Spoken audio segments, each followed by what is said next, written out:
주님, 어느 사이에 그러한 교회와 성도의 모습이 드물어가고 있는 이 시대에 우리가 살고 있습니다. 이 아침에 다시 한번 우리의 청사진을 보게 하시고 주님께서 핏값으로 사실 수밖에 없었던 그 값진 교회의 형상으로 성도의 모습으로 거듭나게 하여 주시기를 소망합니다.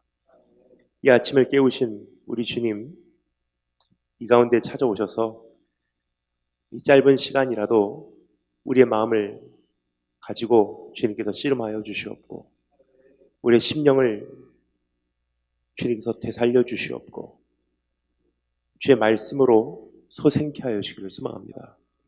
예수 그리스도의 보혈 우리를 덮어주시고 주님 이 가운데 임재하여 주시고 주 성령께서 기름 부어주시사 사람의 입술로는 도저히 전할 수 없고 주님의 지혜가 없이는 깨달을 수 없는 하나님의 경영을 알게 하여 주시기를 소망합니다.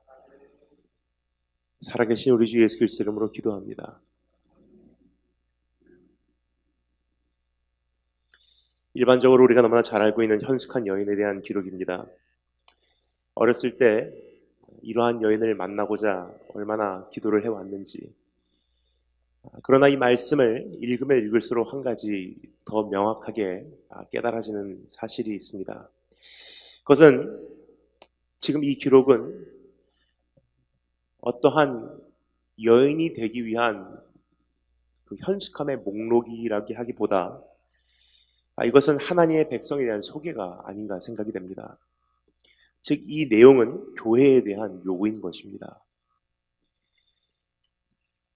그 진리를 깨달은, 그 비밀을 깨달은 성경을 통해서 끊임없이 외쳐왔던 하나님의 마음을 깨달은 사도 바울이 에베소서에서는 이렇게 우리에게 정리를 해주고 있습니다. 그러므로 사람이 부모를 떠나 그의 아내와 합하여 그 둘이 한 육체가 될지니 이 비밀이 크도다. 나는 그리스도와 교회에 대하여 말하노라. 즉 오늘 여기서 우리가 살펴보고자 하는 내용은요, 이러한 여인이 돼야지 혹은 이러한 여인을 만나야지라는 어떤 율법적인 교훈이 아니라 그리스도가 핏값을 주고서 살 수밖에 없었던 교회를 향해서 바라고 계신 청사진이라고 생각을 합니다. 지금 이 시대에 한 가지 문제가 있다면 교회나 성도나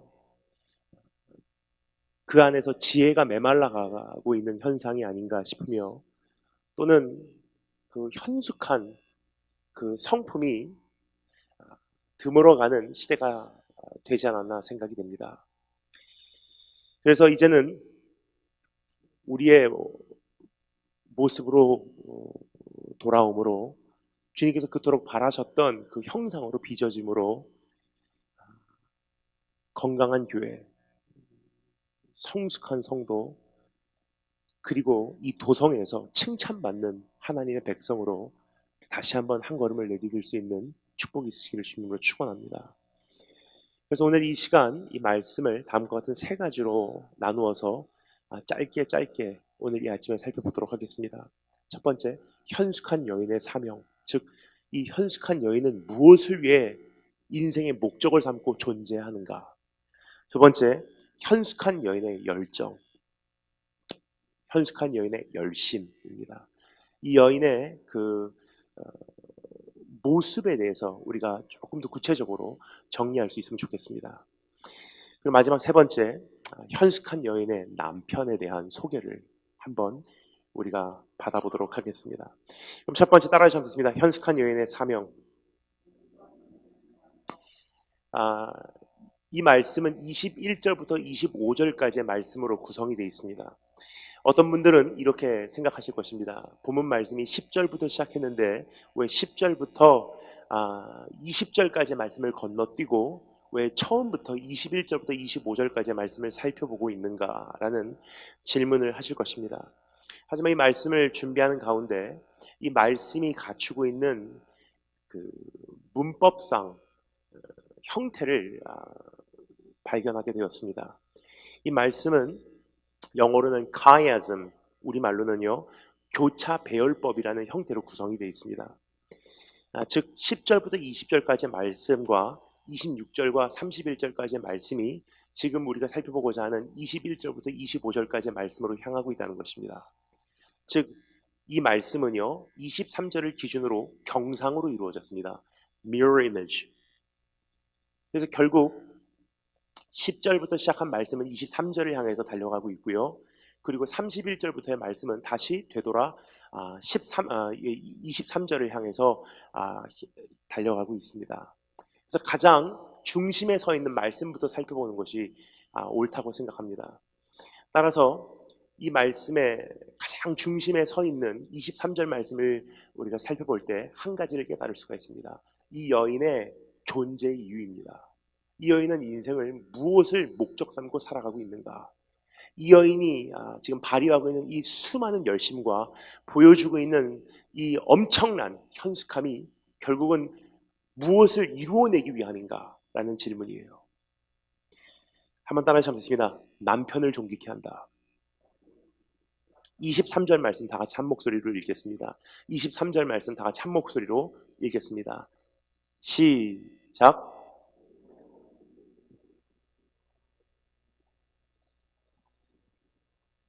아멘. 지금 우리가 살펴보고자 하는 잠언 31장, 흔히 알려진 이 현숙한 여인의 기록, 거기에 가장 중심에 서 있는 기둥된 말씀은 바로 그 여인의 인생의 목적입니다. 남편을 존귀케 하는 목적. 현숙한 여인의 열심이나 선행이나 수고의 최고 궁극적 업적, 성취, 목적은 그 남편으로 하여금 존귀케함을 얻게 하는 것입니다. 여기서 우리가 한 가지 먼저 정리하기를 원하는 것이 있습니다. 교회의 궁극적 사명이 되어야 하는 것이 바로 남편 되신 예수 그리스도를 영화롭게 하는 것이라고 말씀드리고 싶습니다. 사실 교회의 성취를 또 한 해의 모든 사역을 평가하는 기준도 여기 있다고 생각을 합니다. 어떠한 건물을 세웠는지, 예배가 얼마큼 화려했는지, 지금 어떠한 봉사 활동이 이루어지고 있는지, 그러한 것이 아니라 지난 한 해를 통해서 예수 그리스도가 예배 가운데 각 성도님들의 삶 가운데 얼만큼 영화롭게 되고 얼만큼 인정받았는가라는 질문 앞에 우리가 오늘 이 가운데 서기를 원합니다. 교회의 성취를 평가하는 것, 교회의 그 존재 이유를 평가하는 것은 건물의 크기도 아니요, 사역의 화려함도 아니요, 성도의 숫자도 아니라 예수 그리스도가 오늘 나의 삶에서 영화롭게 되고 있는가라는 질문이라는 사실입니다. 교회의 존재 이유는, 성도의 신앙의 목적은 교회의 머리 대신 성도의 주인 대신 예수 그리스도를 영화롭게 하는 것이기 때문입니다. 그래서 오늘 이 새벽에 한번 지나온 한 해를 돌아보시고 앞으로 나가야 될 길이 어디인지 한 번 더 점검할 수 있는 기회가 되기를 소망합니다. 어떤 교회 가면요 정말로 사역이 많더라고요. 예배도 화려하고요, 성도님들도 얼마나 그렇게 많이 차고 넘치는지. 근데 가만히 보잖아요, 예수님이 안 계신 곳들이 참 많은 것 같습니다. 예수님보다도 한 사람의 유능한 사역자가 두드러지고요, 예수님보다도 어떤 프로그램 위주로 모든 것이 진행이 되고요, 예배를 마치고 나왔는데 주님을 정말 뜨겁게 더 사랑하고 싶다 하는 갈망함보다도 어떻게 하면 한 시간이라도 빨리 마치고 우리 교우들하고 교제할까에 관심이 가 있는 것을 보게 될 때 우리 한 가지 분명히 알 수 있는 것은요, 성경적 기준으로 볼 때는 그 교회는 실패해요. 오늘 하나님의 기준 앞에서 지나온 한 해, 오늘 나의 성도로서의 삶, 그리고 이제 우리 교회가 나가야 될 그 자리를 한 번 더 확인할 수 있는 기회가 되었으면 좋겠습니다. 두 번째, 그 여인의 사명입니다. 따라서 함께하겠습니다. 안식을 취하게 한다. 우리 22절과 24절, 조금 전에 말씀드렸듯이 23절을 중심으로 경상으로 이루어진 교차 배열법인 거로 23절부터 이제 둘로 갈라져서 흩어지게 됩니다. 그래서 23절을 기준으로 22절, 24절 말씀 똑같은 이미지로 형성이 되어 있습니다. 다 같이 한 목소리로 22절 그리고 24절 말씀 읽겠습니다. 다 같이 읽겠습니다. 시작.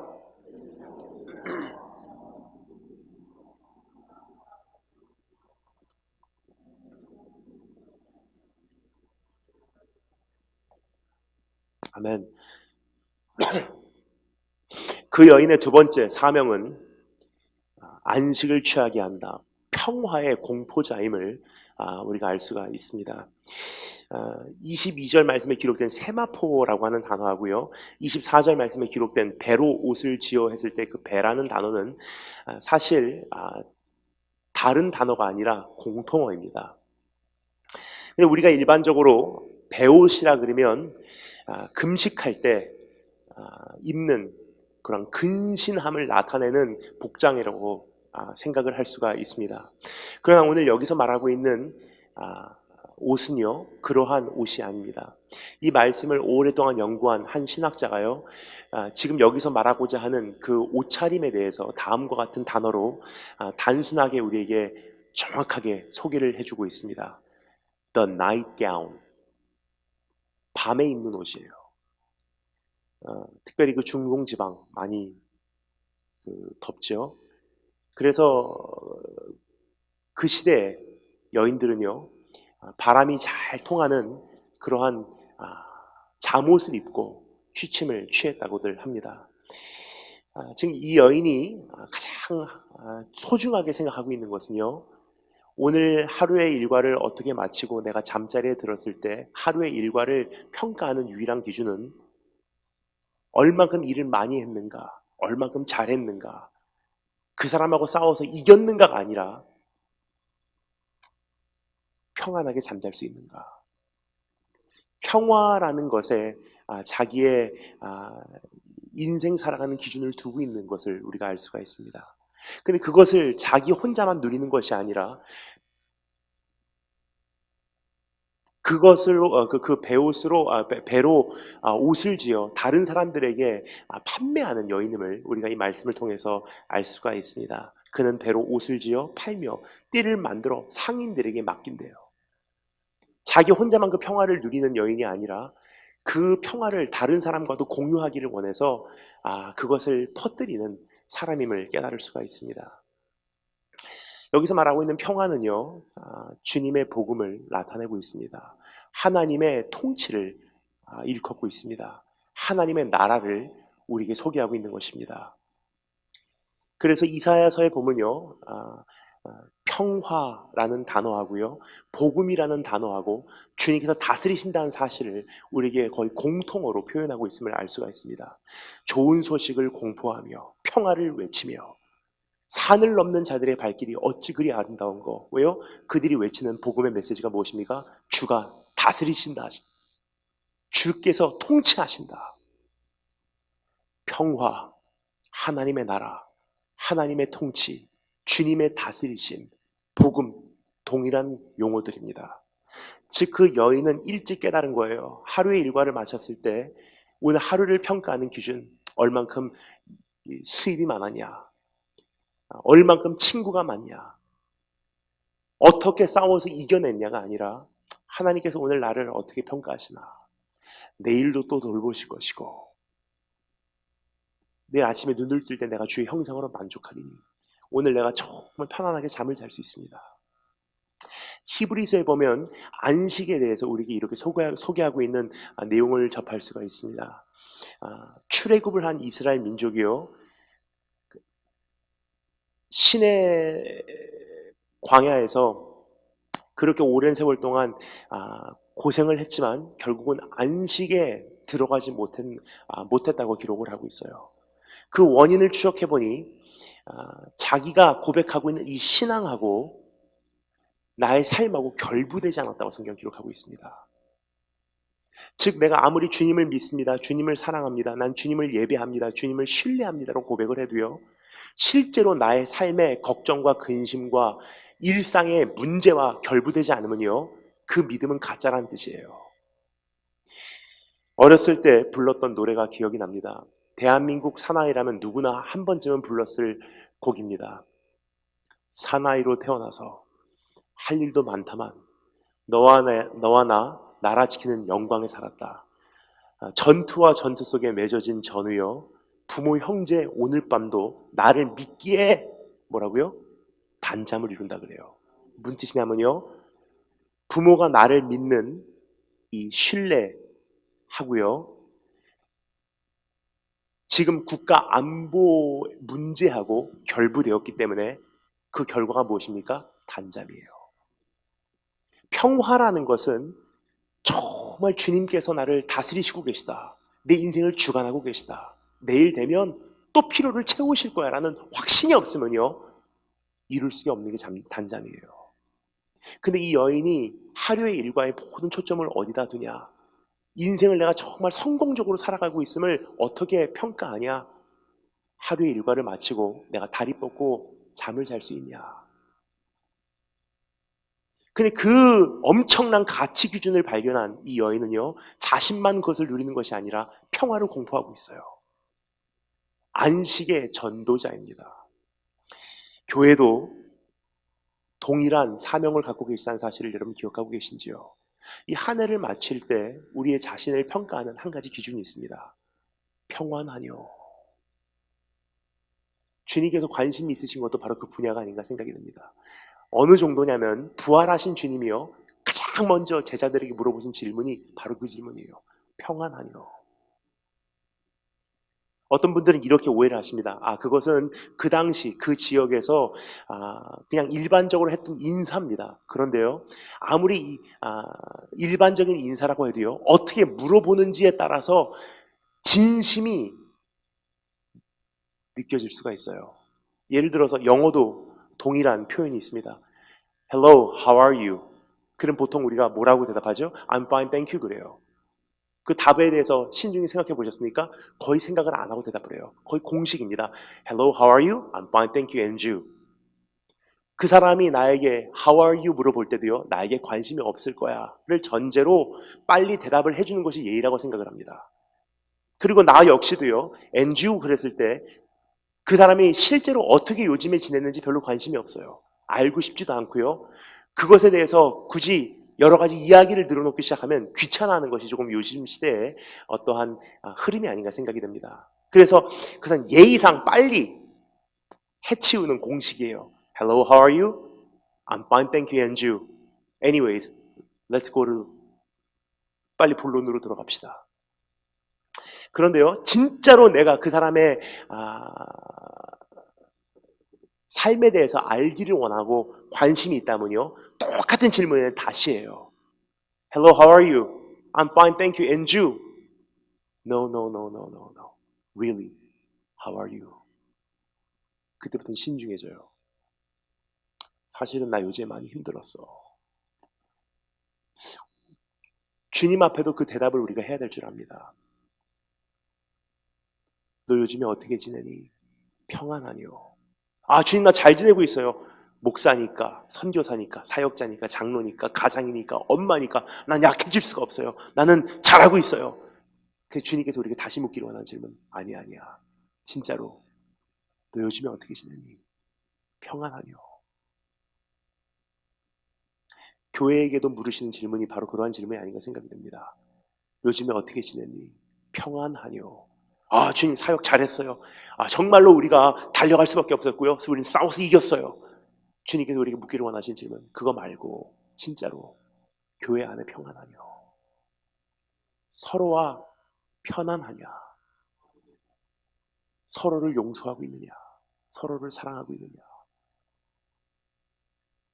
한 사람의 성도로서, 한 사람의 교우로서 오늘 밤에 다리 뻗고 정말 주님 생각하면서 단잠을 이루고 있느냐?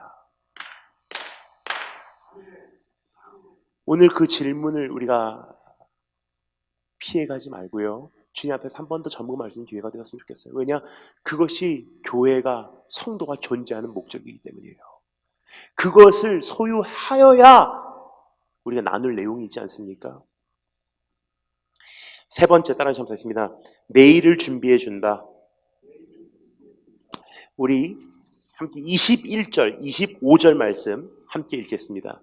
21절 그리고 25절 말씀 함께 읽겠습니다. 시작. 자기 집 사람들은 다 홍색 옷을 입었으므로 눈이 와도 그는 자기 집 사람들을 위하여 염려하지 아니하며 25절 능력과 존귀로 옷을 삼고 후일을 웃으며 23절을 기준으로 조금 더 이제 거리가 멀어지기 시작합니다. 갈라지기 시작합니다. 좋은 아내, 좋은 엄마의 모습을 여기서 우리가 만날 수가 있습니다. 자녀들을요 내일을 위해서 준비해 준대요. 겨울을 두려워하지 않는데요. 후일의 일들을 향해서 웃을 수가 있대요. 참 좋은 아내, 좋은 엄마의 모습이 아닌가 생각이 듭니다. 좋은 아내, 좋은 엄마는요, 오늘 당장에 살아가고 있는 삶을 최대한 잘 누리게 하는 사람은 아니에요. 내일을 준비해 주는 사람입니다. 특별히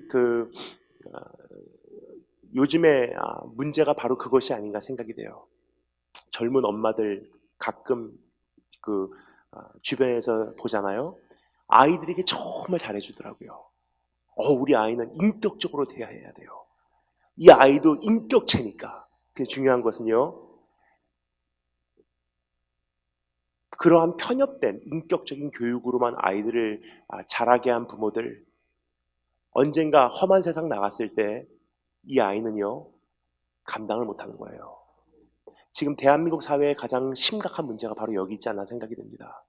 너무 오랜 세월 동안 개인주의, 서양 문화에서 어중간한 개인주의를 배우려고 몸부림쳤어요. 수십 년이 지난 오늘 대한민국 안에 형성된 것은요, 건강한, 건전한 개인주의가 아니라 이기주의예요.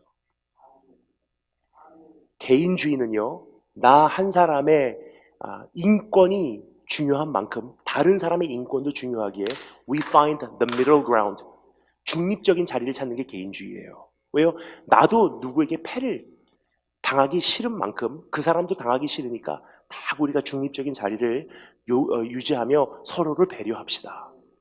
그게 개인주의예요. 그런데요, 내 개인적인 인권만 주장하기 시작하면요, 내 편리를 주장하기 시작하고 주변에 있는 모든 것들을 우리가 무시하기 시작하면요, 그것은 개인주의가 아니라 그것은 이기주의예요.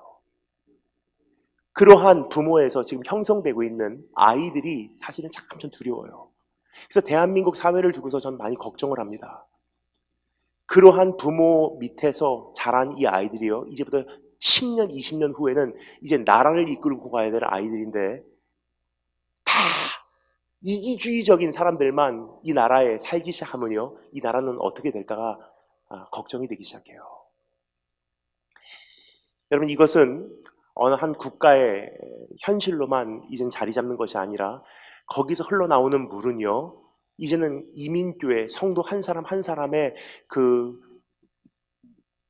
인생을 접하는 그 사상까지도 이미 물들이기 시작했어요. 교회 안에서 나의 목소리가 너무 크지 않은지, 나의 생각이 너무나 확고하게 지금 외쳐지고 있지는 않은지, 하나님 앞에서 우리가 한 가지 정리할 것이 있다면 바로 오늘 나의 생각 접으시고 교회의 평화를 위해서 하나님 앞에서 정말 다시 한번 우리의 참된 신앙을 쌓아나가지 않으시렵니까? 그렇게 오늘을 준비하시고 그렇게 견고히 우리 터를 만들어내신다면요, 후일에 우리가 웃을 수 있을 거예요. 만만치 않은 시대를 이젠 교회적으로 준비할 수 있을 거라고 생각합니다. 세상이 뒤집어져도요, 주님의 나라는 쇠하지 않게 견고한 교회만 있으면요, 마지막 시대에 성도들이 피할 곳이 있거든요. 내일을 준비하는 교회를 우리가 지금 세워가고 있는지, 우리 자녀들을 내일을 위해서 우리가 예비해주고 있는지. 한국에 제가 오래전에 갔었던 교회가 하나 있는데 그 교회에서 저는 참 많은 큰 도전을 받았습니다. 그 교회 가니까 금요 기도회에서 말씀을 전하게 되었는데 우리 청소년 청년들 대상으로 말씀을 전하게 되었습니다. 근데 제가 금요일 저녁에 이제 8시부터 9시까지인가 이렇게 말씀을 전하게 되고요. 잠시 간식 먹고 우리 학생들은 교복을 입은 채로 강당 구석구석에 뿔뿔이 흩어져서 이제 기도회를 갖게 되었습니다. 이제 그 아이들이 밤새도록 거기서 기도를 한대요. 새벽 예배까지. 그러니까 최소 5시간, 6시간 교회 구석구석, 어떤 아이는 기둥 뒤에, 어떤 아이는 의자 뒤에, 어떤 아이는 강단 앞에서 무릎 꿇고 기도하는 거예요. 야, 대단한 교회다. 학생들이 중학교, 고등학교를 마치고요. 교복 입은 채로 교회 와서 말씀 듣고 부산이니까 국밥 한 그릇 먹고 그 다음에 기도회를 시작했어요. 감탄을 했습니다. 그리고 그 아이들의 모습을 뒤에서 가만히 지켜보니까 아이들이요 다 자고 있어요. 근데 그 기도하는 모습이 졸면서라도 거기 무릎 꿇고 있는 모습이 참 귀하더라고요. 근데 그 목사님께서 저에게 이제 설명을 해주세요. 다니엘 김 선교사님, 저는 이 아이들이 잘 것을 알고서 교회로 불렀어요. 자면서라도 괜찮으니까 여기 앉아 있으라고. 그 이유가 무엇이냐? 참 저는 그 목사님의 말씀을 들으면서 공감을 했습니다. 교회에서 일주일에 한 번만이라도 와서 기둥 뒤에서, 의자 뒤에서, 강단 앞에서 꼬꾸라져 엎드려 잠든 아이들은요, 기도하는 신용이라도 했던 아이들은요, 지금은 몰라요. 하지만 10년 후에, 20년 후에 언젠가 부모님이 떠나고, 언젠가 모교회를 떠나고, 담임 목사님 안 계시고, 나를 이끌으셨던 전도사님이 이제는 안 계시고, 정말 내가 이제까지 신앙적으로 의지했던 분들이 한 분씩 한 분씩 모습을 감추어갈 때 인생은 언젠가 홀로 서게 되잖아요. 근데 살아가다 보면 정말 막다른 골목길에 들어설 때가 얼마나 많은지.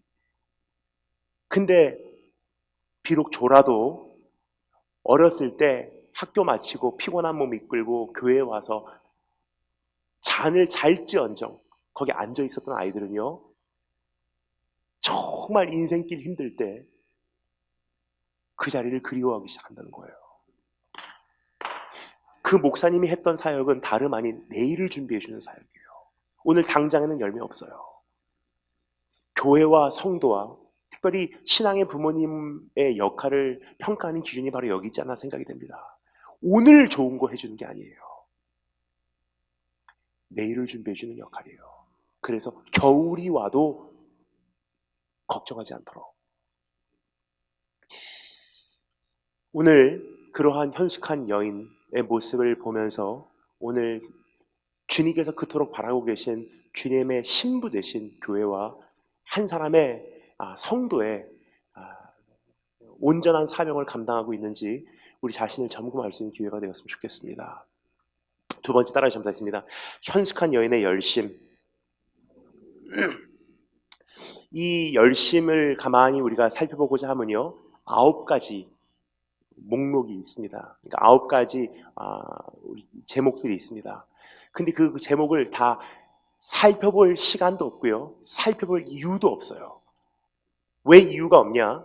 물론 정말 시간이 풍성하다면 하나씩 살펴보는 것도 나쁘진 않을 것입니다. 그러나 굳이 지금 주어진 시간 안에 이것을 다 끼워 맞춰서 한 가지를 9가지 다 풀이할 필요는 없다고 생각합니다. 그 이유는요, 어차피 그것을 살펴본다 한들 성취하기는 불가능하거든요.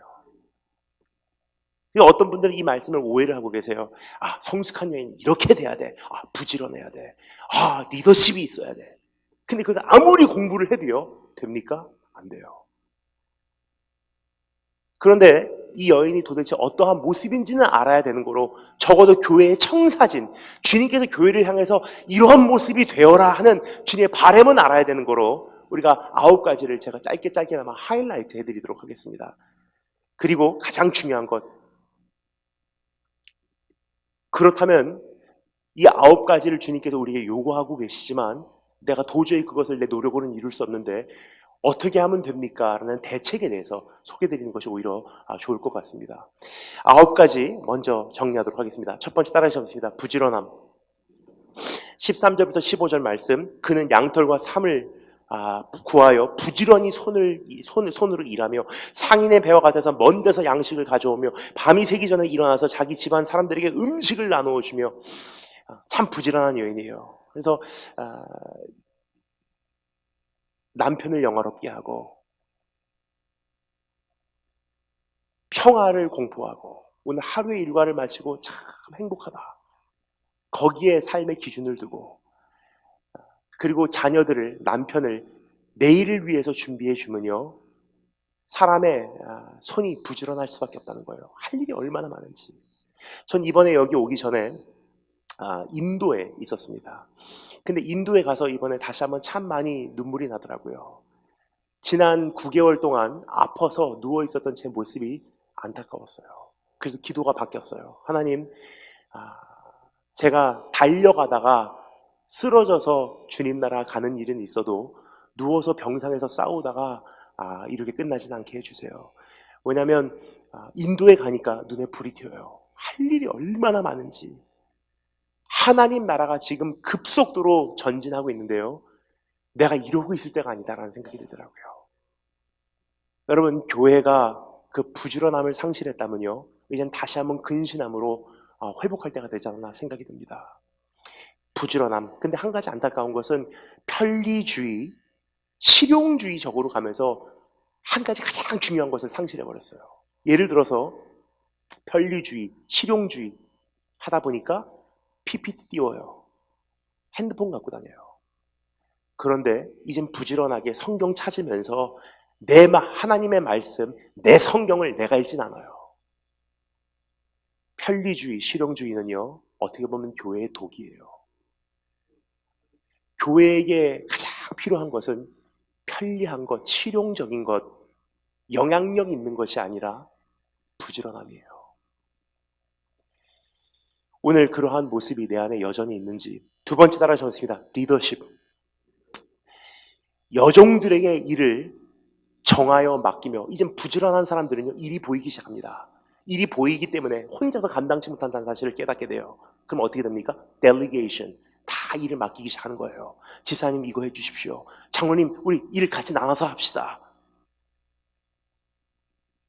이민교회에 한 가지 두드러지는 공통점들이 있습니다. 그것은 무엇이냐면요, 교회의 덩치는 커도요, 실제로 교회를 이끌고 가는 일꾼들은 3-4%의 성도님들이시더라고요. 한 분이 얼마나 많은 직분들을 맡고 계신지, 역할들을 맡고 계신지. 하지만 이제는요, 다시 한번 내가 하겠습니다. 나에게 맡겨주십시오. 이제 분배해서 할 수 있도록 오늘 같이 그 짐을 짊어지시는 축복이 있기를 주님으로 축원합니다. 세 번째 따라하시면 되겠습니다. 경영력. 16절 말씀 다 같이 읽겠습니다. 한 목소리로 16절 다 같이 한 목소리로 읽겠습니다. 준비하시고 시작.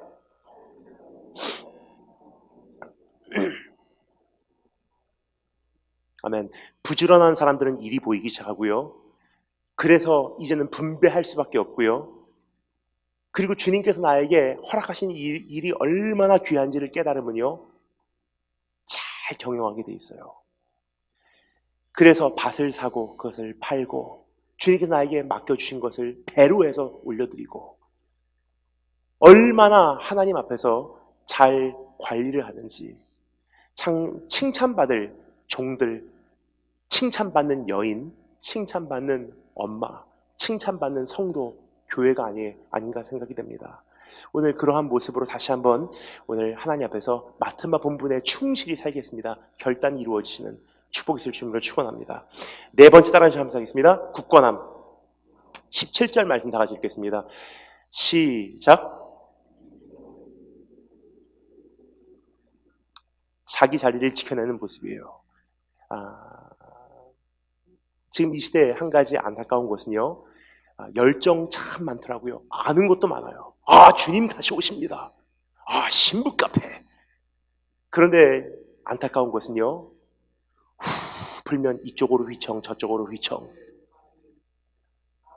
저기서 마지막 시대에 대한 집회한다 그러면 와, 저기서 무슨 베리칩에 대한 세미나 한대 와. 근데 삶은요 휘청휘청하고 있어요. 근데 여러분 약속의 땅까지 골인하는 세대를 향해서 하나님께서 뭐라고 말씀하시는지 기억하십니까?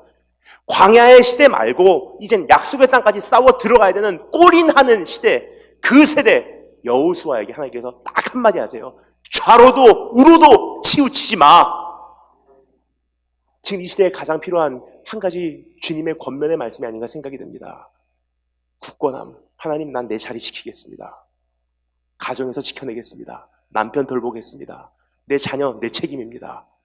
내 교회 하나님 나의 몫입니다. 난 이 예배 자리 이탈하지 않겠습니다. 아무리 고통과 어려움이 와도 난 여기서 도망가지 않겠습니다. 그런 신앙인들은 정말 극히 드물더라고요. 오늘 주님께서 우리에게 청사진을 보여주고 계세요. 왜냐? 그것을 보지 못하면요, 지금 내가 현재 어떻게 살고 있는지 점검할 수 있는 기준 자체가 없기 때문이에요. 얼만큼 떨어져 나왔는지 혹은 어디로 돌아가야 되는지도 우리가 알지 못하면요, 어떻게 회복을 꿈꾸겠습니까? 다섯 번째 따라하시면 됩니다. 꾸준함. 18절 말씀. 자기의 장사가 잘 되는 줄 알고, 잘 되는 줄을 깨닫고 밤에 등불을 끄지 아니하며 열매가 있든 없든 꾸준히 그 자리 지켜내는 것. 응답이 있든 없든 여전히 기도하는 것. 부흥이 되든 되지 않든 여전히 예배하는 것. 여섯 번째 따라하시면 되겠습니다. 기술력. 19절 말씀. 손으로 손뭉치를 들고 손가락으로 가락을 잡으며, 이 여인은요 지금 손뭉치를 잡았다는 것은요 지금 화장 지운 장면이 아닙니다. 손뭉치를 잡았다는 것은요 이제 가락을 돌리기 위해서예요. 왜요? 배옷을 만들어야 되거든요. 다른 사람에게 그것을 판매해야 되거든요. 꾸준하고 굳건하고, 하나님 내가 잘 관리할게요. 경영력이 두드러지게 되면요, 그때부터는 기술력이 생겨요. 누가 그러죠? 똑같은 일을요 10,000번만 하면 프로가 된대요. 전문가가 된대요.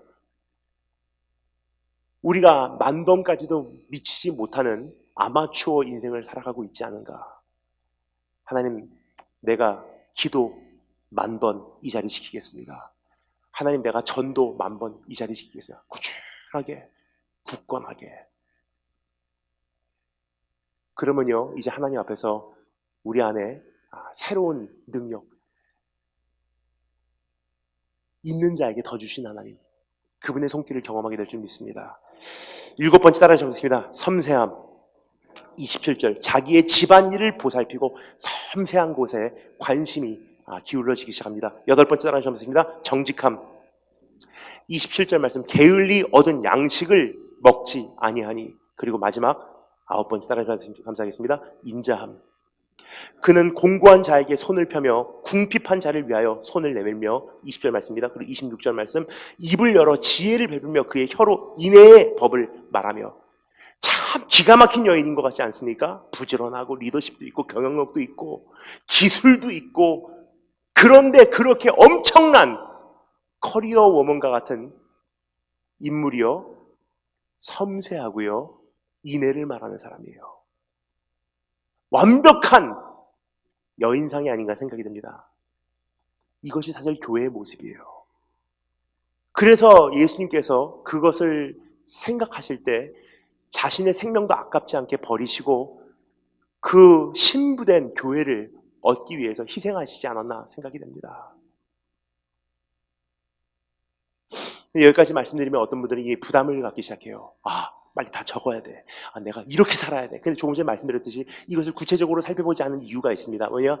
아무리 해도 이거 안 되거든요. 경영력, 리더십, 섬세함. 리더십이 있는 사람은 섬세하지 못하고요, 섬세한 사람은 또 경영력도 떨어져요. 이 굉장히 어렵거든요. 그러니까 이 여인은요 사실 좀 비현실적인 여인으로 우리가 받아들이면 됩니다. 그러니까 이 9가지 목록을 제가 살펴보며 내려갈 때 한 가지 저는 근심을 했어요. 이런 사람이 있나? 이런 아내가 어디에 있을까? 미혼인 제가 얼마나 큰 관심을 안게 되었는지. 근데 한 가지 깨닫게 됩니다. 제가 온 세계로 끊임없이 이렇게 집회를 다니면서 진짜로요, 이런 분들을 가끔 만나요.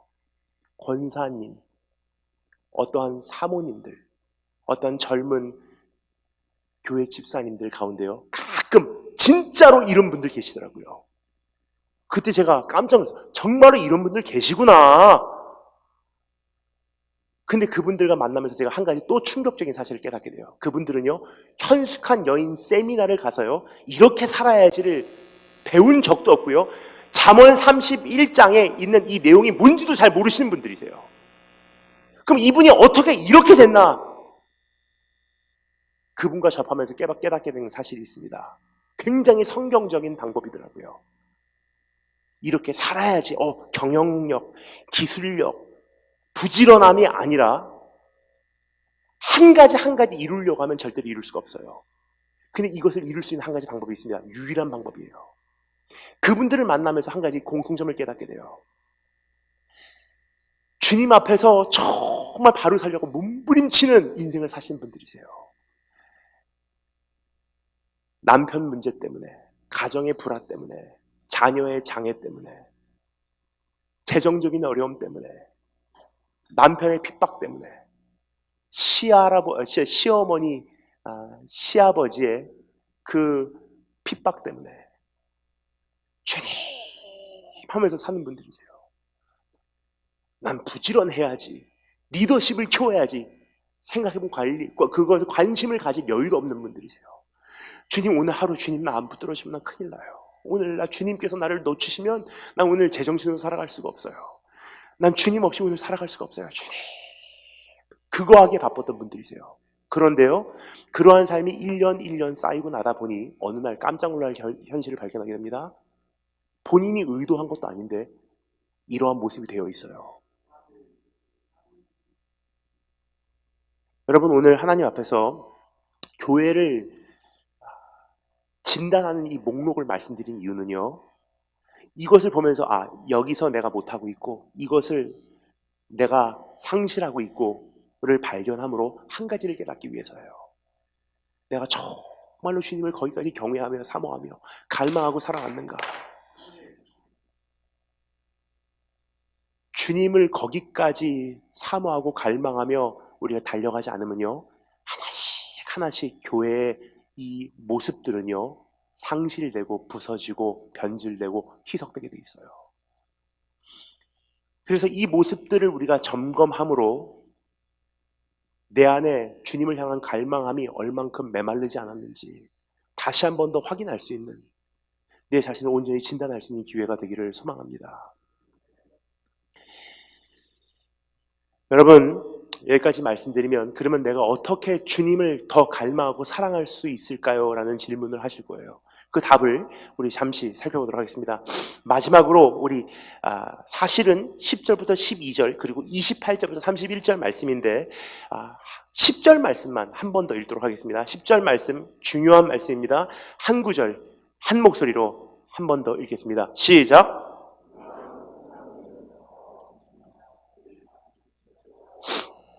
저는 어렸을 때부터 이 말씀을 수십 번 읽었어요. 제 기도 제목이었어요. 이런 여인을 만나게 하소서. 근데 이런 여인이 많이 없다고 말씀드렸죠. 그러다 보니까 지금까지 결혼을 못하고 있어요.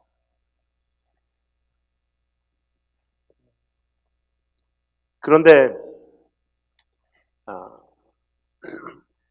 이런 여인을 만나고자 이 말씀을 많이 읽어왔는데 이 말씀을 읽으면 읽을수록 첫째, 이것은 주님의 교회를 향한 바람이고요. 또 한 가지 가장 중요한 것은 이 내용의 주인공은 여인이 아니더라고요.